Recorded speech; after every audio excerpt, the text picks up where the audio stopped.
Anak-anakku, agar kita lebih semangat dalam belajar kali ini, kita awali dengan bersama-sama melantunkan lagu salam seperti yang biasa kita lakukan. Siap? Mulai. Assalamualaikum, salam selamat dan sejahtera, saling mendoakan di antara kita. Jawablah waalaikumsalam, jawablah waalaikumsalam. Assalamualaikum warahmatullahi wabarakatuh. Anak-anakku semua, sebelum kita mulai pelajaran kali ini, marilah terlebih dahulu kita membaca doa dengan harapan semoga Allah Subhanahu wa taala memberikan kita kemudahan dalam memahami pelajaran dan semoga kita diberikan kekuatan dalam menjalankannya di kehidupan sehari-hari. Berdoa, mulai. Selesai. Pada kesempatan kali ini, kita akan membahas tentang materi pelajaran fikih dengan judul mengagungkan Allah Subhanahu wa taala dengan tunduk pada perintahnya. Di antara amalan yang menunjukkan ketundukan itu adalah sujud kepada Allah Subhanahu wa taala. Pada kesempatan kali ini, kita akan mempelajari tentang macam-macam sujud. Sujud adalah satu gerakan yang dilakukan seseorang yang ditandai dengan menundukkan kepala ke bawah sebagai ungkapan penghambaan kepada Allah.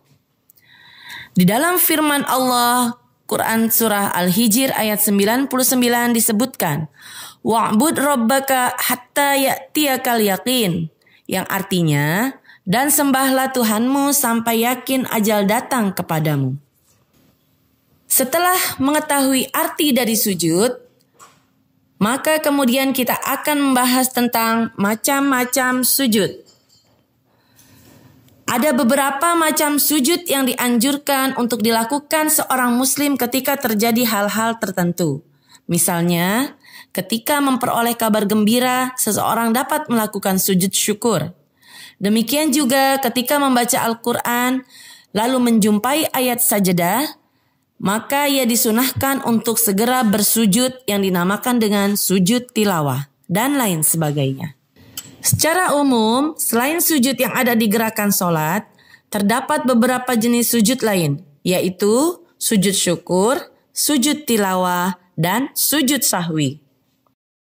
Baik. Yang pertama yang akan kita bahas adalah sujud syukur. Ketika memperoleh suatu nikmat besar atau terhindar dari musibah, seorang muslim disyariatkan untuk bersujud syukur. Hadis yang diriwayatkan oleh Abu Bakar radhiyallahu an, ia berkata, yang artinya bahwasanya Rasulullah Shallallahu alaihi wasallam jika mendapatkan hal-hal yang membuatnya bergembira atau diberi kabar gembira, beliau bersujud syukur kepada Allah Subhanahu wa taala. Hadis riwayat Abu Daud dan Tirmizi. Setelah kita mengetahui arti dari sujud syukur, kemudian kita akan mempelajari tata cara sujud syukur. Yang pertama, dimulai dari posisi berdiri, yaitu takbiratul ihram. Kemudian yang kedua, mengucapkan takbir. Allahu Akbar. Selanjutnya yang ketiga, turun bersujud. Kemudian yang keempat, bangun dari sujud lalu diam sejenak. Yang terakhir atau yang kelima, melakukan salam bacaan. Semua tata cara sujud syukur dilakukan dengan tumak nina atau diam sejenak. Adapun bacaan ketika sujud syukur dilafalkan sebagai berikut.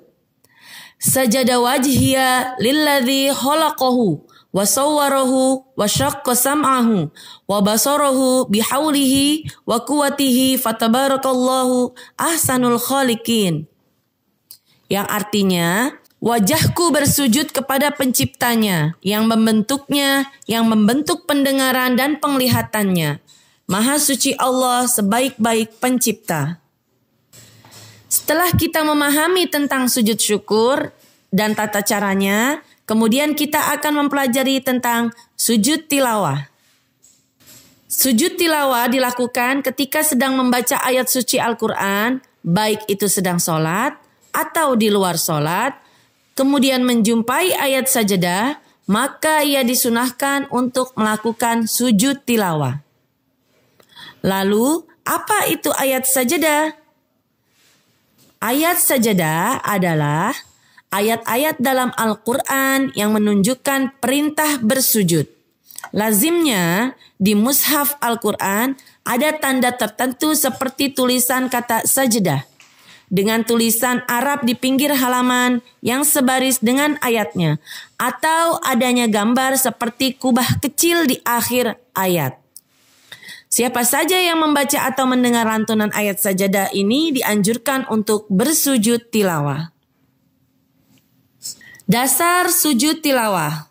Hadis Nabi Shallallahu Alaihi Wasallam yang diriwayatkan oleh Abu Hurairah, bahwasanya Rasulullah Shallallahu Alaihi Wasallam bersabda, yang artinya ketika anak Adam membaca ayat as-sajadah, kemudian ia bersujud, maka setan menyendiri dan menangis. Ia berkata, celaka anak Adam diperintah untuk bersujud dan ia pun bersujud, maka baginya surga.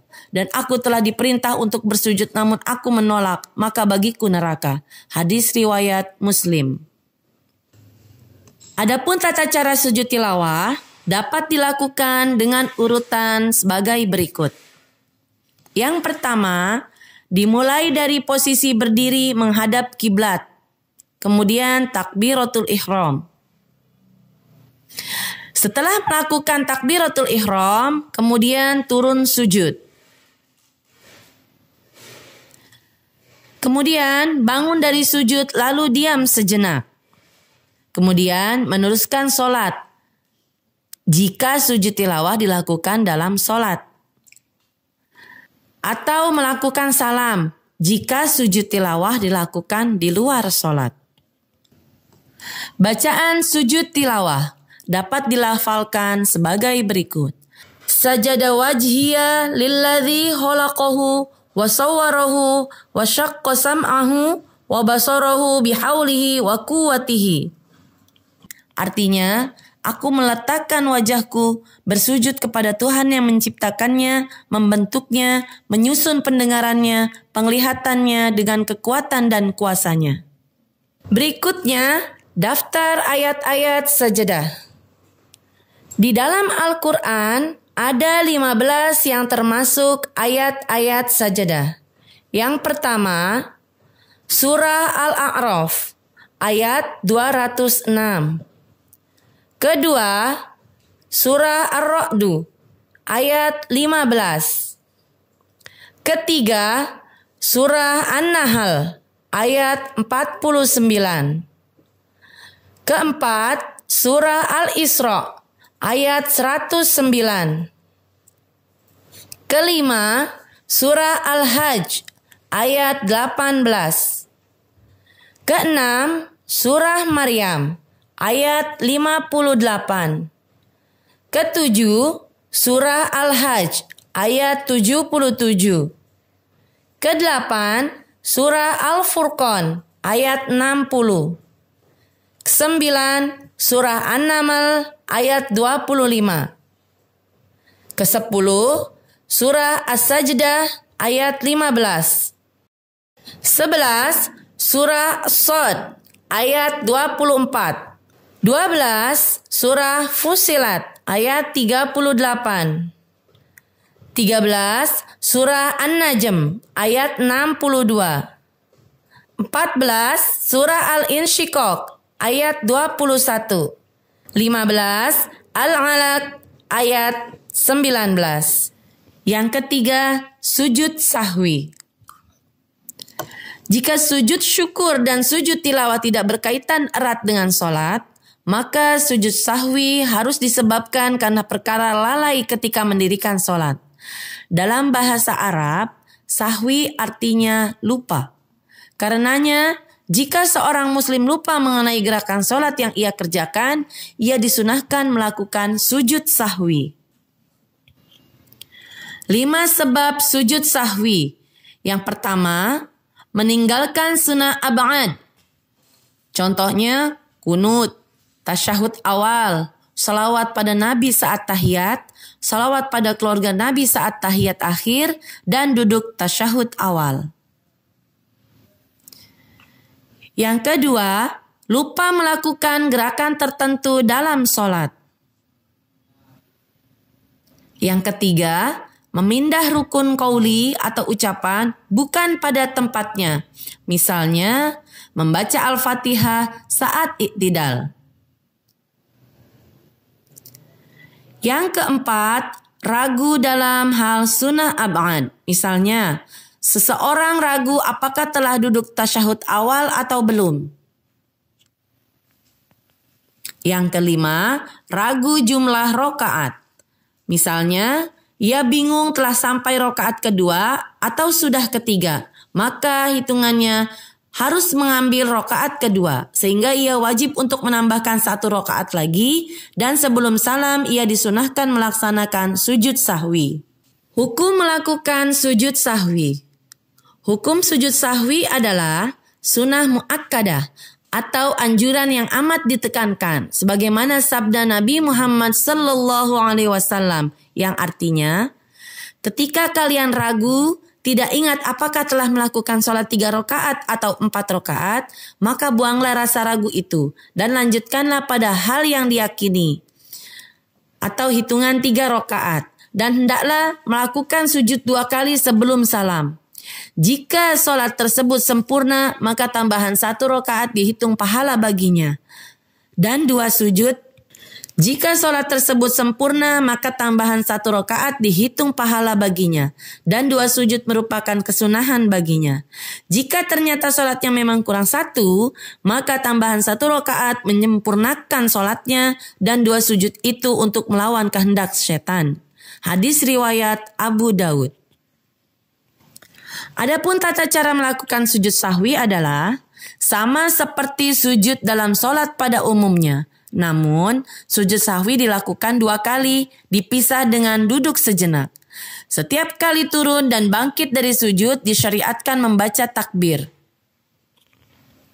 Bacaan sujud sahwi, Subhana man la yanamu wa la yashu, yang artinya, Maha suci zat yang tidak mungkin tidur dan lupa.